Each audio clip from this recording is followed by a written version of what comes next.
Welcome to the show, everybody. My name is Paul K. Lemire. This is Your City, Your Voice, coming to you from the studios of Video Sign Incorporated. Once again, I'm looking outside. It's another whiteout. The wind's blowing, even though it's snowy. It hasn't snowed out there, but the wind's blowing. The wind's blowing the snow around. It's like 10 degrees.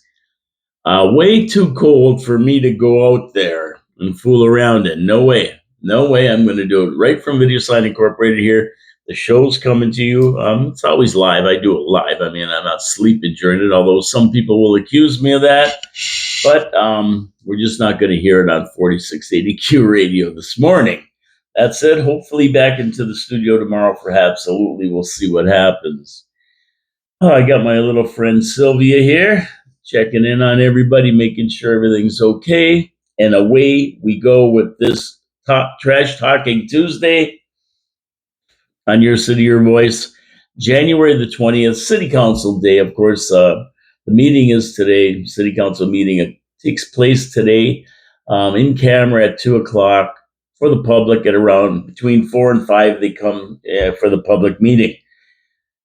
And this has to be the coldest day of winter so far. When I get up this morning at 4 a.m., I was up at 4 like usual. It was 11 degrees. It dropped down to 8 at one point, and now with the sun out, it's gone up to about 12 out there. It's cold. If you go out, bundle up. Humidity sitting at 76%. Barometer holding tight at 29.39. It's on the way up. Looking for a nice day today. It was this morning at 4 o'clock, and here we are. We have a beautiful sunny day out there, but bundle up. It's cold. See how it plays out. We're supposed to get 2 to 4 inches of snow tomorrow. So if we get that, I won't be in the studio again. I guarantee you. I don't go out in this weather, man. I do not need to slip on ice and fall down and break my leg or something. That's the last thing I want to happen. I want everybody to stay safe, including moi. Okay, let's get to some viewer comments first. We're going to be talking about a lot of stuff this morning.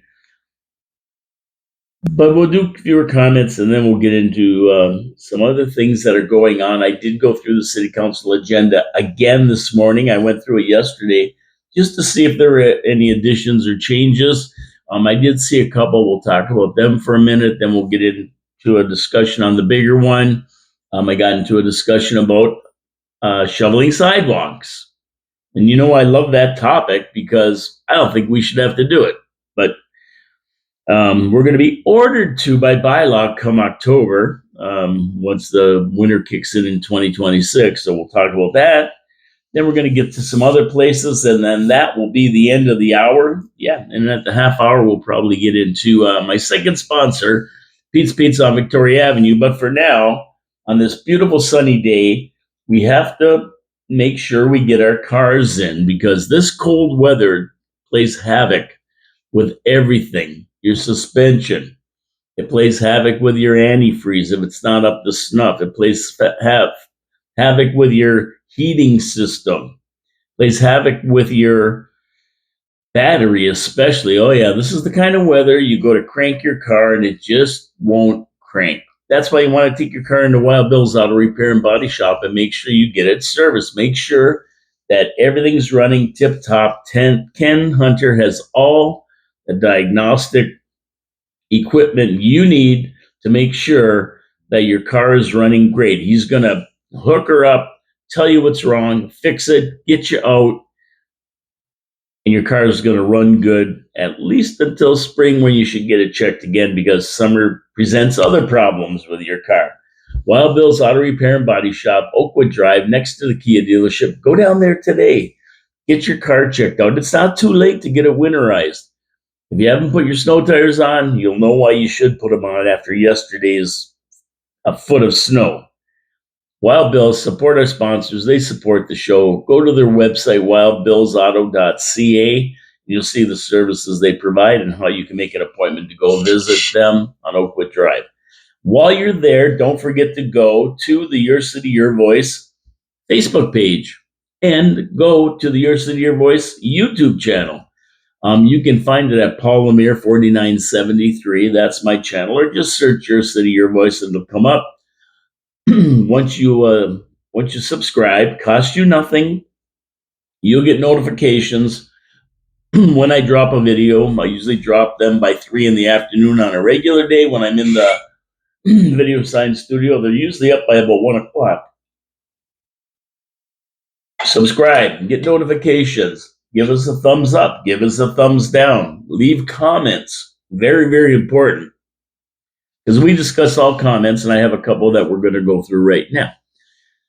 So at the end of the day, subscribe. It costs you nothing. It helps us out here on Your City, Your Voice. The algorithm picks it up. It gets out to more people. We have an election this year. We have a budget coming out 1 week today. The budget comes out, the operations budget. You got to get involved. It's your money they're spending. So you want to make sure you have the right people there doing the job, and you want to make sure they're spending your money correctly. Okay, let's move on to viewer comments. At Sean Plant, a new commenter. I've never heard from Sean before, but thank you so much, Sean. We certainly appreciate your comments. Our township of 7,900 is adding 1.767 million to the operational budget, and that includes staffing and software. Mayor gave CAO power to hire staff with strong mayoral powers.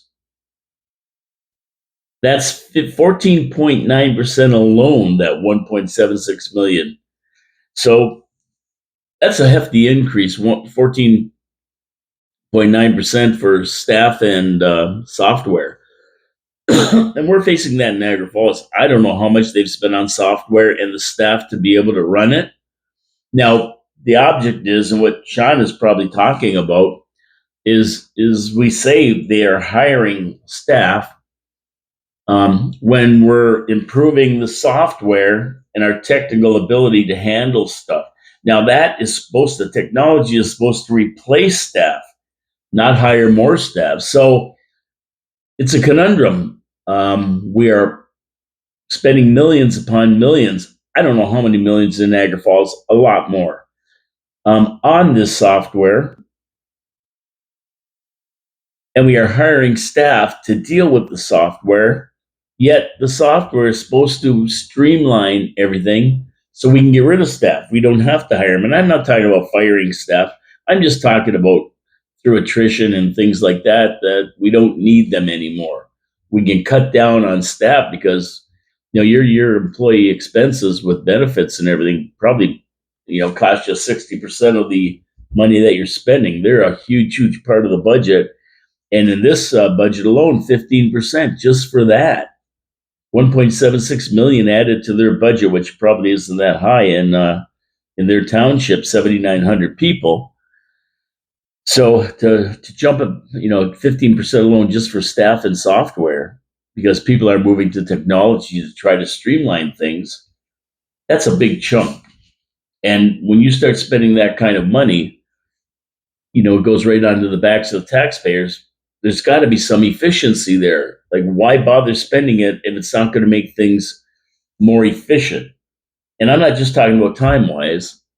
I'm talking about we don't need as many people to do the same jobs. That's what technology is supposed to do. But in the city's case, in a lot of cities, it's not doing that. Sean, I get your point. I really, really do get your point. Thank you for the comment. At Ron Murphy, Pete's Pizza, love that place. We ordered during COVID. Stayed at a B&B there in 2021. So thanks for the comment at Ron Murphy 5042. Another new commenter. I haven't heard from this gentleman before, but he loves Pete's Pizza, I should say. Not Pizza. Pete's Pizza, my sponsor. I love that place. So that's cool. He was here in 2021. I go, yeah, they do make a great pizza. And they're still doing it today, Ron. Don't worry about it. They're still there banging out great pizzas. And I'm glad you enjoyed the pizza. I encourage you to come on back to Niagara Falls. Come on back to Niagara Falls. Enjoy your trip to the falls. Come on back and do it again. Pete's Pizza is there. Thanks for tuning into the show. I appreciate your comment. You're welcome back to Niagara Falls anytime you like to have a good time in the falls and take part in all the different things we have going on here.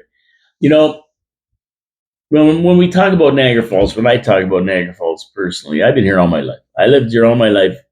So to me, This is just another city. But if I was coming into Niagara Falls as a tourist, as a visitor, I'd be blown away. I'd be blown away. I'd be looking around like all the stuff to do. Clifton Hill, the falls themselves, the boat rides, the zip lines, the new attractions they have at the Parks Commission, the power stations. Everything that they have to offer in Niagara Falls, the wineries, the wine tours. It really is a phenomenal place, and we lose track of how great it is because we live here and we see it all the time. And if you can't go down to the falls and look at the falls and see one of the seven natural wonders of the world and be blown away by it, I don't know what to tell you. I don't know what to tell you. But not today's a tough day to be down there. To be honest with you, it's cold out. Thank you, Ron. Appreciate Ron's comments and Sean's comments. Yeah, the more the merrier. Leave comments. We'll talk about them. So, and then Ron Murphy added 2026. I'm sure you've been told. And I laughed and I saw that when I loaded the video onto YouTube. I put January, I think it was January 18th, 2025 or something like that. Anyway, I had the date wrong on it. So Ron corrected me. And to be honest with you, Ron, speaking directly to Ron, to be honest with you, I never did notice it and nobody else pointed it out. Thank you so much for pointing it out. I'll change it. And I did change it. Toot sweet right away. Right away. So yesterday we got another foot of snow. That's why I was in the studio here. I shoveled 3 times. Snowplow came by and dumped a bunch in the driveway, of course, right out there before he came by the other way, pushed it all across the road, and he scooped it all up and took it away. So that was perfect. And now our street is really good. Actually, they did a good job. They came by a couple times and made sure everything was done right. Didn't plow in my sidewalk that I shoveled. Speaking of that, we'll be talking about sidewalks later. I did shovel mine, even though I don't want to. I think the city should do it. Okay, so the items I checked out this morning on the city council agenda, going back over to that, we'll talk about that just for a couple minutes here. Item 8.2, the development of a piece of land off Spring Blossom Drive. They're going to put 7 townhouses in there. And I said yesterday, it's a bizarre plot of land that kind of runs between 2 houses and then makes a right-hand turn. And then there's a big open space there. And whoever owns that property in there behind existing residences wants to put 7 townhouses in there. And I said, they look squeezed in. It's kind of weird, I guess it would be kind of like a cul-de-sac or whatever you want to call that in there, but not planned, just put in after the fact. So it's kind of a weird situation. And I don't know. I just didn't think it would be that great in there. But, there was a letter from Mr. and Mrs. Cummings who live on Spring Blossom Drive. I read through their opinions they submitted, and they're all valid in my opinion. What they said is all correct. Why do they have to infill there and that kind of thing? But this is what's going on in the city. Any open space that can be developed will be developed. I went through the same thing in our neighborhood. We had a big field that runs between Drummond Road and David Avenue, Stevens and Scott Street, surrounded by houses. Big open field. We used to go in there and play football and crap when we were kids. That was never developed. For some reason, they built around it, never turned it into a park or anything. They just left it. And really, I don't know who owned it. I really don't know how it became land that was for sale, but somebody did manage to buy it. Maybe one of the residences on Portage Road owned it before they built the subdivision, and they built around it. That's probably what happened. But either way, it was bought, and they wanted to develop it, and everybody, of course, was going crazy about it. And we took it to the OMB and Ontario Municipal Board and everything else, but it really didn't matter. It was going to be developed no matter what, and that's kind of what's going on Spring Blossom Drive. I appreciate what they're saying, but because the development meets all the criteria for infilling and planning, their only hope is that some of the zoning bylaw amendments are turned down, maybe setbacks and stuff that they want to change. They can maybe work with the developer for that to make them happy. But ultimately, when planning recommends approval, the game is basically over these days. I don't see council turning this down, but I do appreciate what the Cummings are saying, as they have some great points. And that was added. Their letter wasn't in there, and their comments on the actual planning matter weren't in there. They were, and they have some great points. It's one of those things. It's one of those things that's going to happen. Not much you can do about it. Item 8.4, Fraser Street Apartments. The apartments they want to build on Fraser and George Street. An interesting letter from Terry Masterson, who lives on the street, expressing concerns regarding traffic from all the new apartments.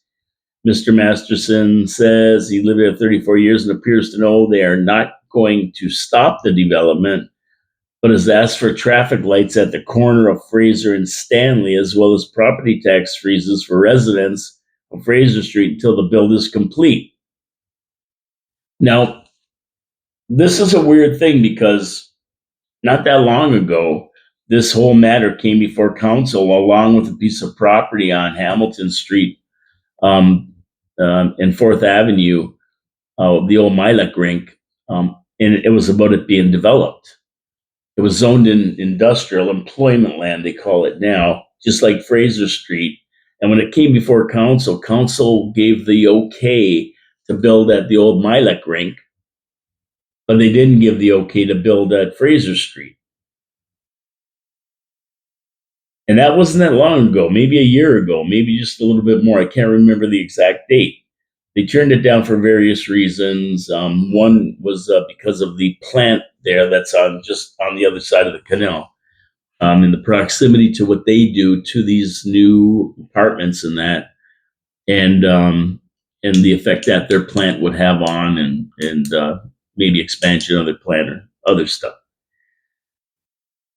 So they turned it down, and now it's coming back to council, and we'll see what council does. They turned it down before. Are they going to turn it down again? I don't know. I don't know if they're going to turn it down again. You would think that if they did it just a year ago, they'd turn it down again, but I got a feeling they're going to okay it this time. I think it's going to go through, and I think Mr. Masterson also figures that out because he's already looking for ways to mitigate traffic and other things, anticipating that it will go through. That letter was just there today. Item 12.9, there's been an addition regarding the Integrity Commission complaints against council and Councilor Mike Strange. A letter was added from Jody Burdett, and I kind of talked a little bit about it yesterday. I'll get into it more today. My opinion on it. He replied to the IC report and to correct the record regarding exactly what happened with the filing payment. Because they said that there was no payment made. So we'll get into that in a couple minutes here. So Mr. Burdett asked to speak at the council meeting tonight to set the record straight. We'll see if he gets that opportunity because council is known to say no to his delegations. And we'll talk about that too. So you have to stay tuned, watch the show tonight and see exactly what goes down. And those were the only additions I find. There were no other additions to the agenda. What was there, and I talked about yesterday on yesterday's show, was still there. So if you want to know what's going on, you can tune into yesterday's show and catch it all, or just follow along tonight as they go through the different items at the council meeting, starting at around between 4 and 5. So let's talk about this Jody Burdett complaint. I was reading a review headline this morning, and it said, "No evidence Councilor Mike Strange tried to bribe supporters with beer, Niagara Falls Integrity Commissioner says." That was the headline in the review. And Nothing against the review. I mean, this has nothing to do with the review, really. That was what the integrity commissioner said. But the headline interested me only because there's definite proof that Counselor Strange offered all his buddies at the Fallsview Hose Brigade drinks on him at Boston Pizza after the meeting. That's in black and white. So how the integrity commissioner can say that there was no evidence is beyond me. And it sounds to me like something fishy is going on. So let's take a look at this whole thing. The integrity commissioner is there not to give comments about people or anything like that. He's there to decide whether a complaint is either valid or not. Any side comments regarding the person filing the complaint are really not needed. I mean, whether he thinks it's vicious or vexatious or whether it's frivolous is not for him to say, because everybody has a right to go there and file integrity commission complaints. I mean, he followed the procedural rules. So for the integrity commissioner to say they're frivolous, well, they're frivolous maybe to him, but that's only his opinion. And really, we want his opinion whether it's valid or not. Not whether it's frivolous or the guy who's drinking was drunk when he wrote. We don't care about that. That's not what he's there to do. Mr. Burdett followed all procedural rules. You pay the fee and you submit your complaint. And then it goes to the integrity commissioner and he decides whether it's a valid complaint or not. Being frivolous is a matter of opinion. To somebody who thinks it's important, like Jody Burdett, to file this, that there's been a breach of integrity on a counselor's part, is not for me to say whether it's frivolous or not. As integrity commissioner, I might say it myself, but as an integrity commissioner, what's frivolous? That's only his opinion, and his opinions are wanted whether it's a valid complaint or not as to what kind of complaint it was. I mean, according to what City Council has adopted as rules to file complaints, they made the rules.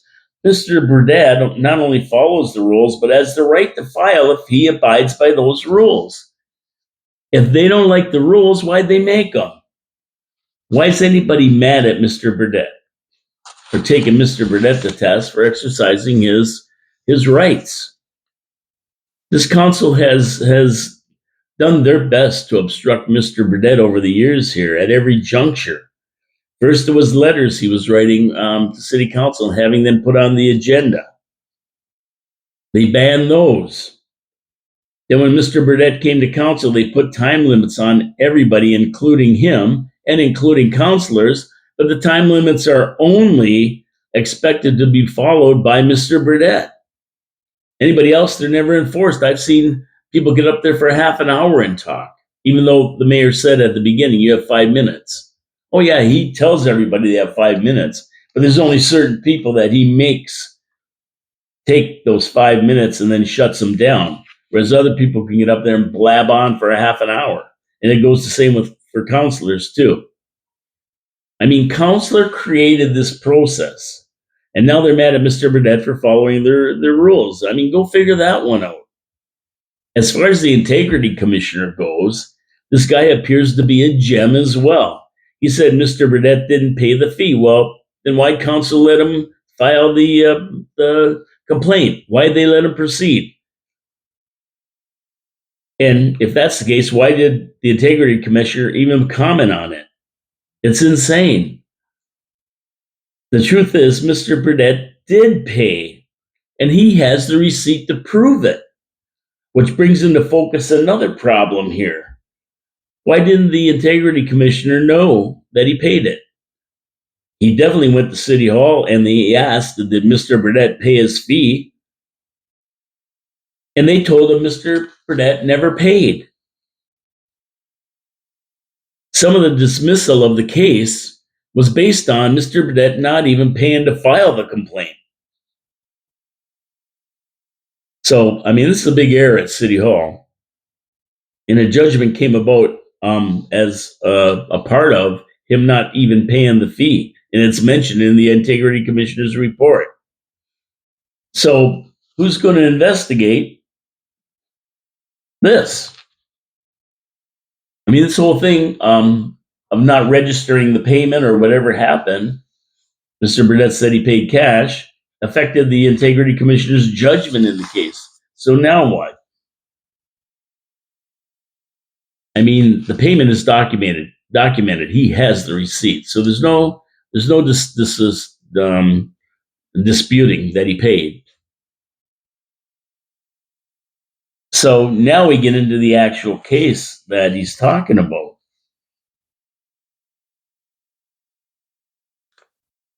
How can an IC, an integrity commissioner, rule on his own case? He's exonerating himself, and that's questionable. I mean, what is he going to say after he comes to his own conclusion? He's guilty? After his ruling in the Mike Strange complaint and his dressing down of Mr. Burdett has a great case to be made for the IC commissioner at being asked to recuse himself from anything that Mr. Burdett submits again. He definitely has a bias, as shown by his words in his report. The protection and denial of proof of strange actions to pack the gallery so the Women in Ontario Say No group cannot attend is right in black and white. So where he gets that he didn't tell them to do it is beyond me. And he said that Strange felt threatened and intimidated by a group of women who were neither out of order or abusive. And that he needed those supporters that he told to come to the meeting, pack the gallery so these women couldn't get in. And after he's going to buy drinks at Boston Pizza. I mean, that's in black and white. It's not even a question of whether that happened or not. It's right there. I mean, and he needed the supporters to be there. Come on, man. Come on. And if the integrity commissioner believes that, when it's right there in black and white, it's exactly what he did, and he felt that Mr. Strange was somehow under threat of violence or something, is ridiculous. These are a bunch of women sitting there with signs that said "Women in Ontario Say No." They weren't yelling, they weren't screaming. As a matter of fact, if the city council, the mayor, and Bill Mattson would have just let them get up and give their say about Bill 9. And if you remember, Bill 9 was they're trying to get a bill passed where criminals or people under that were arrested for criminal behavior, even though they haven't been charged yet formally, that's just alleged, that criminals and people who are under charges of criminality shouldn't be allowed to sit on council. They should have to step aside until their case is solved. And in the case of where it's already been solved, well, it doesn't matter. They're already criminals. That's what they were there for. That it was when Mike Strange was being charged with assault is just part of it. They've gone to all city councils to do this, so it's not like they just picked on that one. Now you can make a case they did it because of the Mike, in Niagara Falls, but they went to other city councils as well. So they were doing this. This was part of their Bill 9 that they want passed, appealing to city councils to support them. They would have been allowed to speak. None of this would have happened. So that's on city council, not council, but on the mayor and Bill Mattson by not letting them speak. They came in with signs.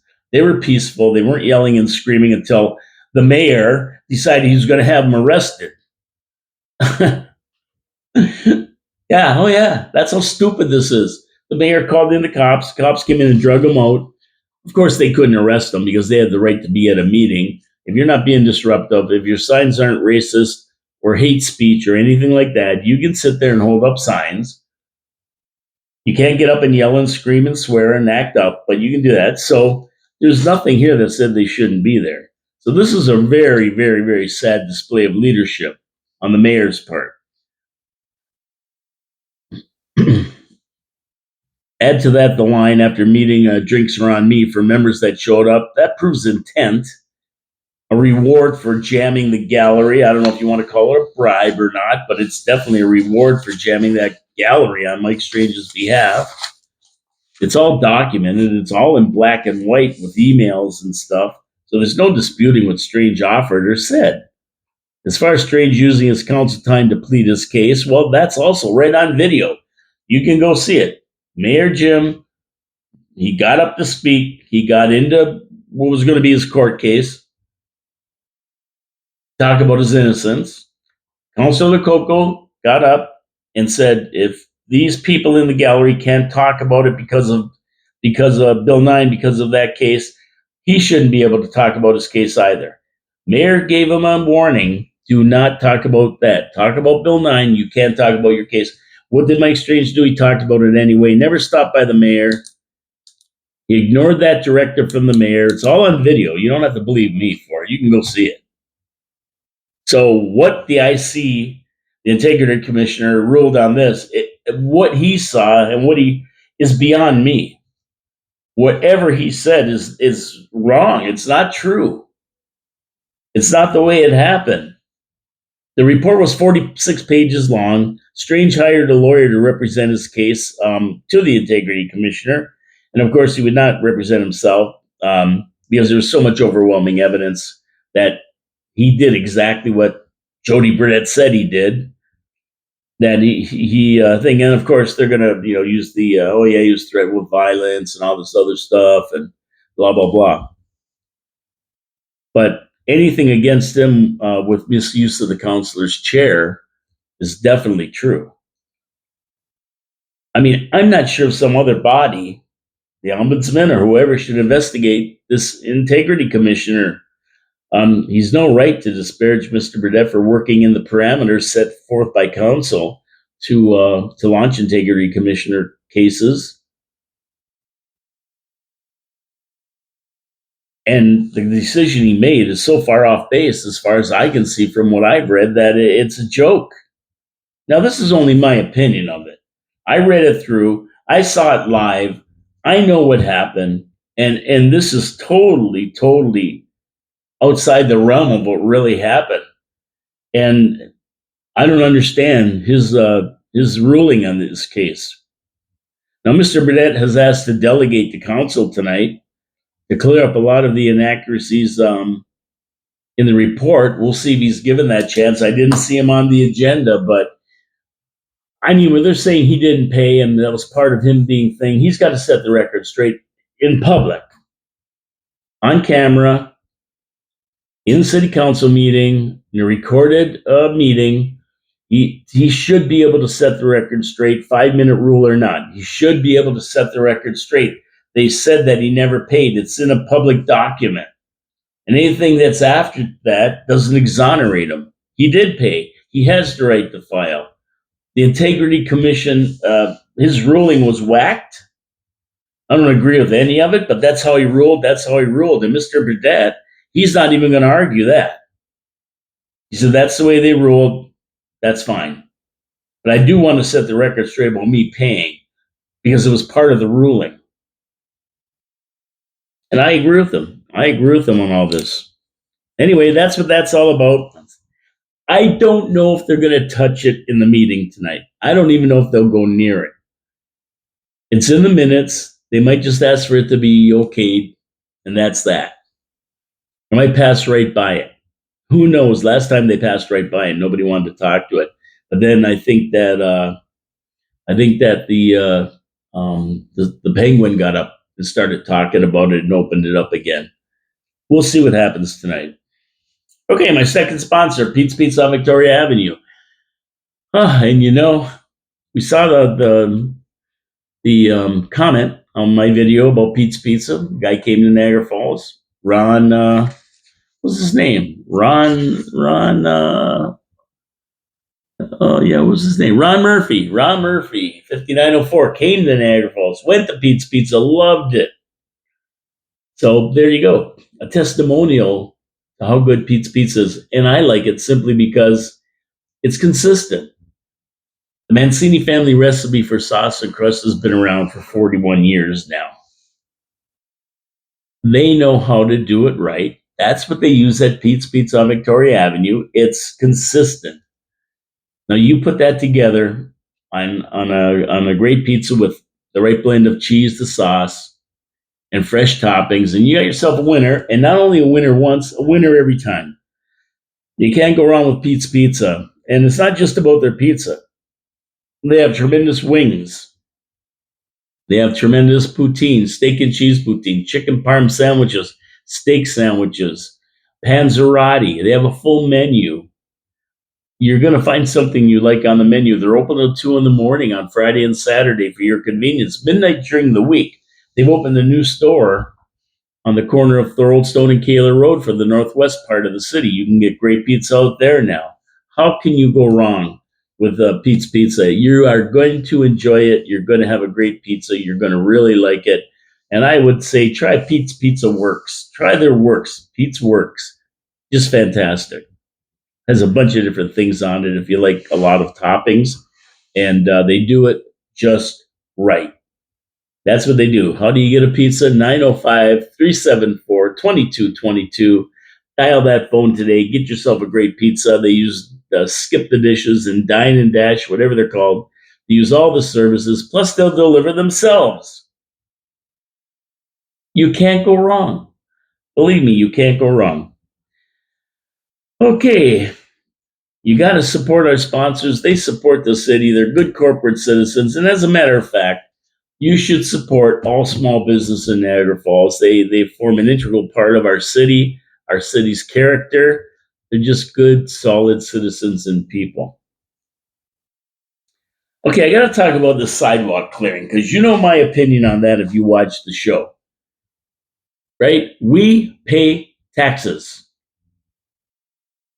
Why should we have to shovel the sidewalk in front of our house? Why can't they send a sidewalk plow down to clear them? They used to. They claim that all the sidewalks aren't the same size, blah, blah, but they used to send one around. They cut the service out. So what you have to do is do it yourself or pay somebody to do it. But I do pay somebody to do it. I already pay somebody to do it. I pay the city in taxes. Why am I paying anybody else to do it? It just doesn't seem right. And you know, it's a funny thing, it's not just about shoveling. Now they've passed a bylaw that's going to kick in next October for next winter. That they're going to fine you if you don't shovel your sidewalk. Now, this I find truly offensive. And it sets a dangerous precedent, as far as I'm concerned, about what the city can demand that you do. I mean, we already take care of their grass. At my house here, you go from the middle of the road 20 feet in, and that's city property, they claim. But they don't take care of it, I do. I cut the grass there. I keep it nice. And you know what? You say, well, why do you have to cut the grass on city property? Well, I guess you don't. Don't cut it. It'll just grow up to be weeds and 10 feet tall, but they'll come and fine you for it. The bylaw guys will come and get you, even though it's their property.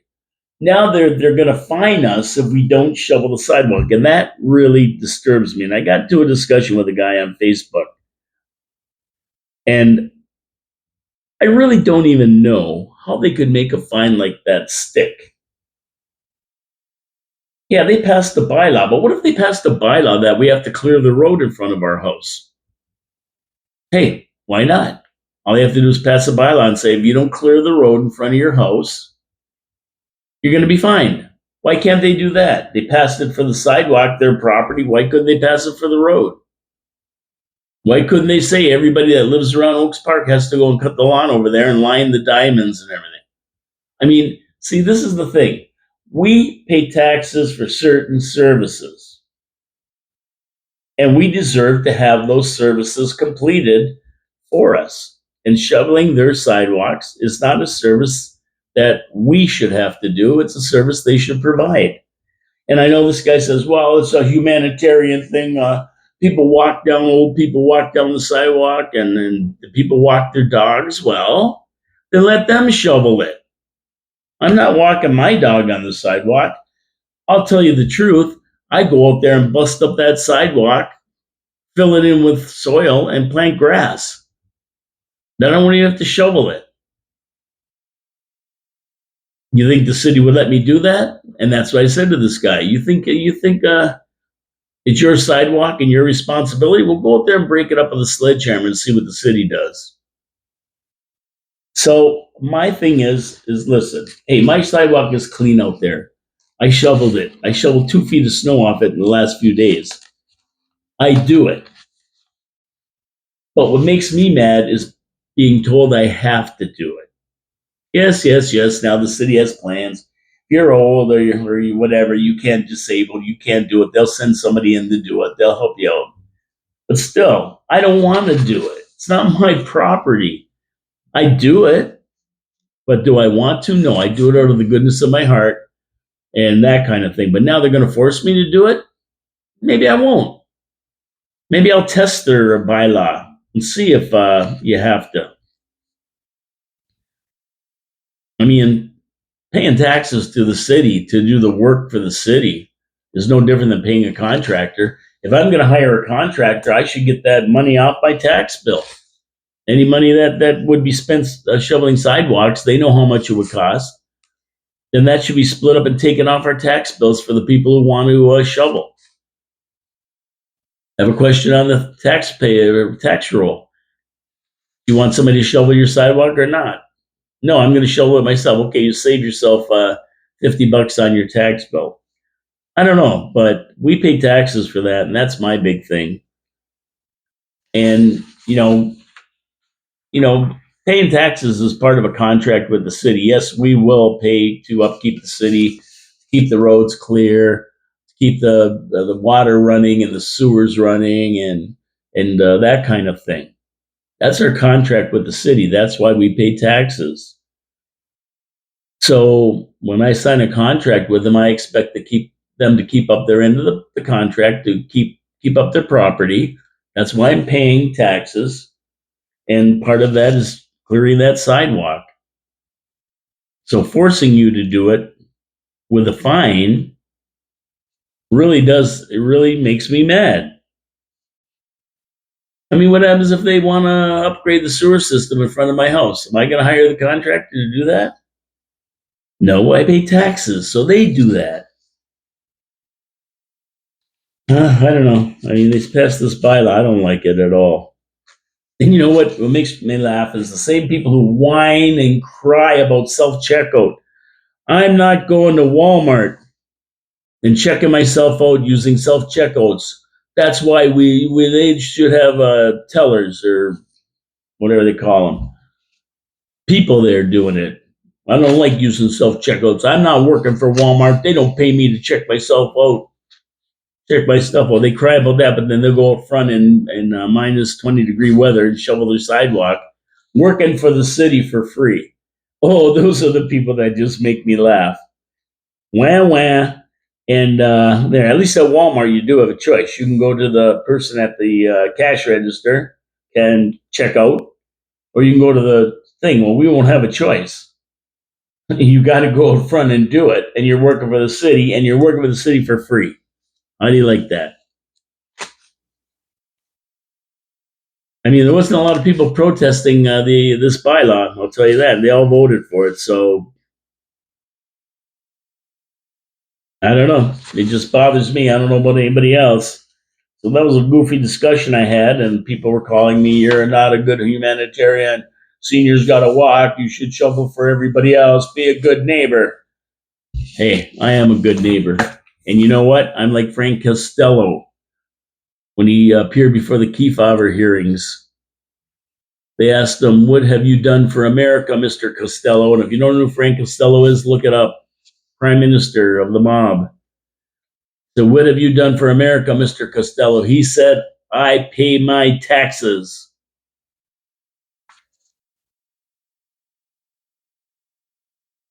There you go. That's it. I hope somebody challenges it. I'd like to see somebody challenge it and take them to task because I don't think they can do it.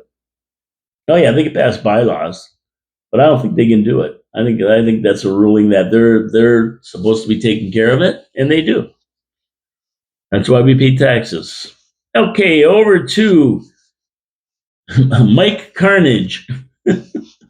I heard some guy talking about Mark Carney. He was calling him Mike Carney. nobody, nobody cares about this prime minister. They don't even know his name. He's so irrelevant. As is Canada on the world stage, really. Well, he's done it this time. He sold Canada out to China. I mean, here he goes to China, makes this big deal. And if anybody in this world thinks that Carnage can outfox Xi in China, they're really gagoots. So what do we get? Well, nothing. In this agreement, we got nothing.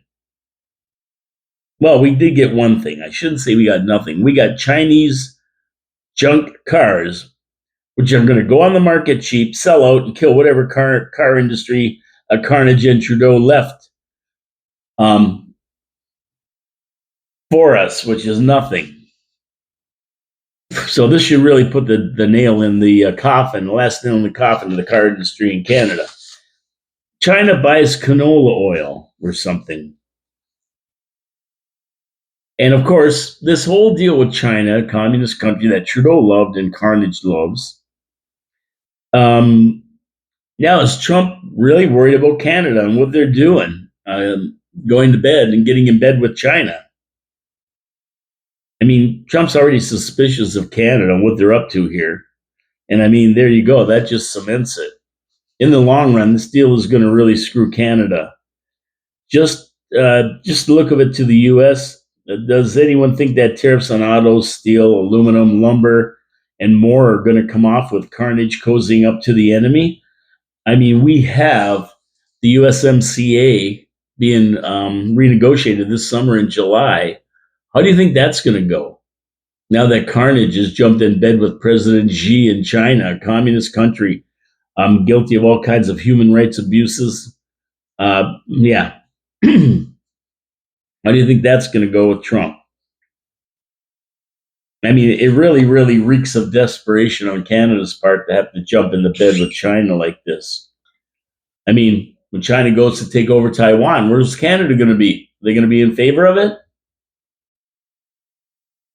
Because much like Greenland, is Trump wants Greenland, China wants Taiwan. So this whole deal reeks of desperation. Well, he says, Carnage says Canada stands up for human rights and democracy with territorial integrity and a right to self-determination. He yells and screams about that. He deals with a country that believes in the exact opposite of that. Right? You can check all these out. They don't stand up for human rights. They don't stand up for democracy. They're a communist country. They don't stand up for territorial integrity. They want to take over Taiwan and a right to self-determination. Well, no, they don't want Taiwan to have that or their people to have that. I mean, nothing good can come out of this deal. Doesn't stop him from sleeping with the enemy, though. Carnage has also said he will send troops to fight the USA if they try and take Greenland. Woo! Is he going to send troops to fight China if they try to take Taiwan? I'd say he has a little dilemma here. But I'd like to see this because he said he's going to get 300,000 federal employees. And, you know, federal employees, they're all DEI hires. 90% of them are from other countries, couldn't care less about Canada, other than to work here and get money. And of course, the other 10% that are DEI hires, they don't know which bathroom to use. I can't wait to see this ragtag bunch of people try to defend Canada.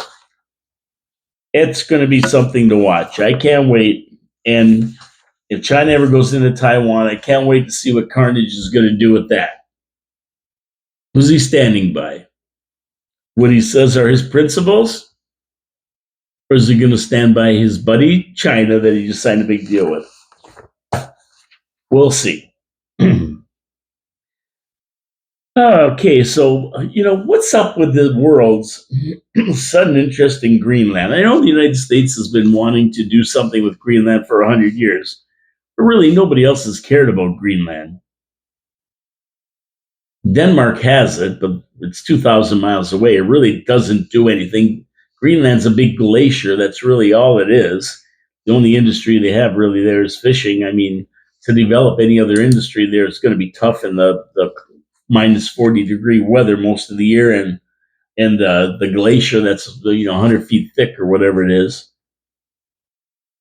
But all of a sudden, NATO countries are willing to risk the very life of NATO by declaring war on the U.S. That's right. I mean, they've sent some troops over there, and it's all over a chunk of glacier when you get down to it. I mean, whoever cared about Greenland other than countries that want it for strategic purposes? And really, it has nothing. And the only strategic purpose is control of the Northwest Passage through the Arctic ice, the Arctic, and to make sure that your security of your country is at stake. Russia's right there when you come out of it, and so is China. And on the other side, the United States and Canada are there. So yeah, it'd be nice to control that. It'd be a good strategic place to control. So I really don't understand why NATO all of a sudden is up in arms.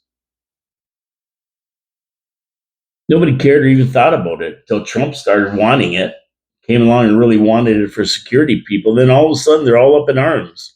I mean, there's been U.S. military bases there before. The U.S. has a Space Force base there right now. So it's not like they haven't been there all along. So all these people want to send troops there, and they're going to fight Trump. And of course, they fight Trump. It's the end of NATO. I mean, it's like most stuff in life. Nobody wants it until you want it. Then everybody wants it. But there's no reason for it. People say mining and minerals are there, and that's what the United States wants it for. Sure. They're all there. If you have the ability to work in the minus 40-degree weather and actually accomplish mining it, I mean, to date, Denmark hasn't done anything. People there fish, and that's about all they have. And there's only so many countries who have the equipment and ability to mine a desolate place like Greenland, a glacier. And that's Russia, China, and the US. So when you ask people what they'd like to have, oh, there's Sylvia's little brother talking over there. Listen to him. He's a crazy cat. I know they shouldn't take Greenland. I agree. But yeah. So those three countries are probably the only ones who have the ability to be able to mine stuff there. And my question to everybody is: would you rather have the United States running that, or China and Russia, or China or Russia, or both of them, maybe? I mean, there's no reason really for Denmark wanting to hold on to it. For what? They're 2,000 miles away. There's nothing there for them. It's strategic for the United States because it's in the Western Hemisphere, the Monroe Doctrine and all that stuff. Really, like why they went into Venezuela to try to get that straightened out. But I mean, really, I don't understand why the world wouldn't support the U.S. taking it over and building a strategic island for the world, not just for the United States, for everybody. And all the people in Greenland, they're saying that they don't want the U.S. to take over. Well, yeah. They'll be a lot better off with it. And, who knows? Maybe they're even paid to take that stand. Like all the people who don't want to arrest and deport all the Somalians in Minnesota, all being paid agitators. A poll done in 2025 showed that 84% of the people in Greenland would support independence from Denmark. 61% opposed independence if it meant a lower standing of living because Denmark does contribute about $650 million US a year to Greenland, people of Greenland. I mean, that's their main source of revenue. I I mean, Greenlanders, their average salary in Greenland is $3,278 per month in US dollars. And that's high wage. Those high wages for the small amount of people who live there are directly from the result of Greenland giving them money. But the tax rate there is about the same as in Greenland, 60% for top earners with a value added tax of 25%. So a blend of high income consumption tax, the VAT, and social security taxes make up their income. And that's what they pay back to Denmark. Denmark has the highest tax to GDP ratio of all the Organization for Economic Cooperation and Development countries. And that's an intergovernmental forum where 38 democratic countries with market economies work together to promote economic growth, prosperity, and sustainable development. So they're going to fight to keep Greenland. And for what? And then on the other side of that coin, you have dodos like Mark Carnage willing to declare he will send troops to fight America if they try and take over Greenland. I mean, I don't get it. I mean, if China wanted to take it over and the US were going to fight China for it, Canada and Carnage would probably fight with China. I mean, he's a controlled puppet Carnage, and he's a dangerous one. He's a dangerous one. I mean, he still doesn't understand what's good for the US is good for Canada. Instead of hating on Trump and bucking his every move, Canada would be way better off to go with the flow. Trump's push to make Canada the 51st state is inevitable. If Carnage continues down his path of bucking the United States at every time he gets a chance. All he's got to do is make a deal with the US. They are the biggest. They have the biggest economy. They have the most. Why are we dealing with all these third world countries? And I keep saying this, but all this anti-Trump rhetoric is now coming home to roost, not only from dum-dums like Carnage and Ford, but from every NATO country that thought they were a lot bigger than they really were. And, now Ford's crying about this car deal that Carnage made. But at the end of the day, he bashed the United States with his elbows up rhetoric for a year now, at least a year now. And he gave these people the intestinal fortitude to speak up against the United States and go make these dumb deals. Then they go make these dumb deals, and Ford's mad. This is going to kill the car industry in Ontario. Nobody consulted me. Why would they? You guys are on the same side. You said elbows up. You're taking Crown Royal off the shelf, all the American booze off the shelf. Now you're going to cry about something that Mark Carnage did? Forget about it. Forget about it. That's not the way it works. We've been hit hard by Trump's tariffs. And if Carnage wants to be the 51st state, he's doing everything he can to make it happen. These 50,000 EVs that are going to be brought in are going to be snapped up fast. They're going to be a lot cheaper. And from what I hear from people who actually have bought one, they're way better than the ones in Canada, even better than Tesla. So I think Trump's going to get Greenland. The deal's going to be made. He's going to force all NATO to pay for it.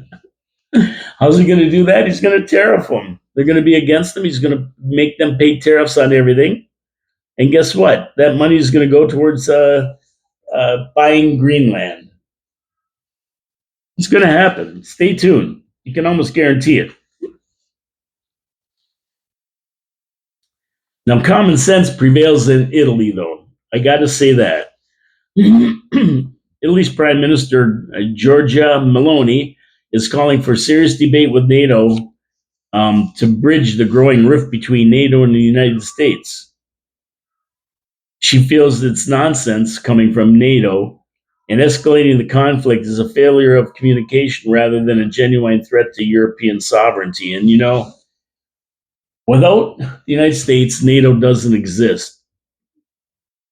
Prime Minister Maloney knows it, and she's warning that the recent actions of some European nations, France, Britain, and Germany especially, risk being interpreted as anti-American. She knows that while Europe has reacted strongly to Trump's designs on Greenland, this was not the intention, and the true concern lies elsewhere. She has talked to Trump, gave him her opinion, and appears to be the only one in Europe that gets it.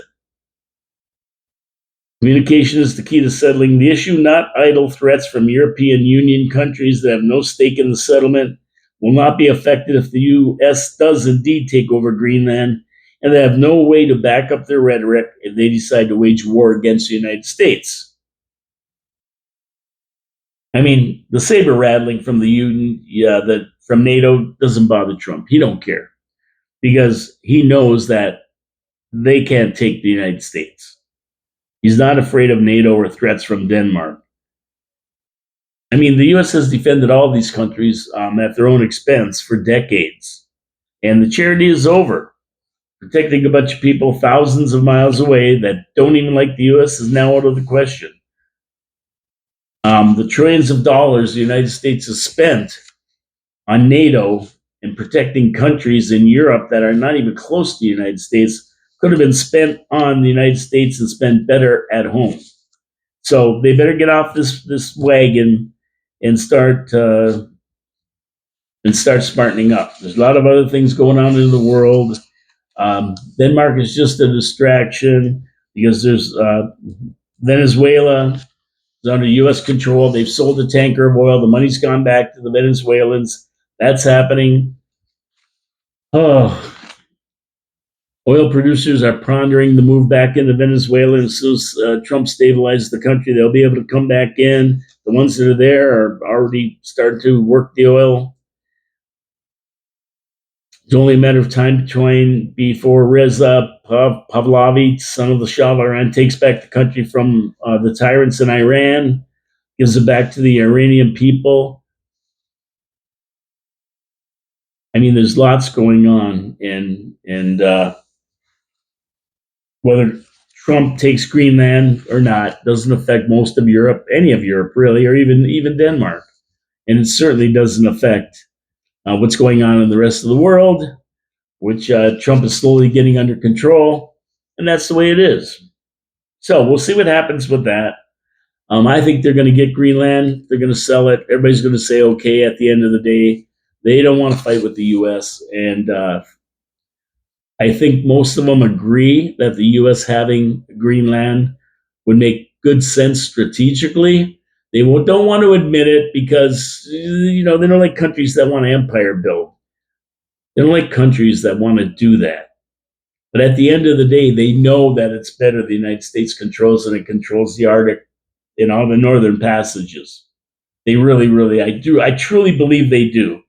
They might not come out and say it in that, but they truly believe that.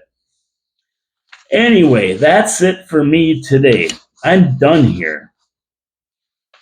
I will be back tomorrow with absolutely, maybe in the studio. We'll see.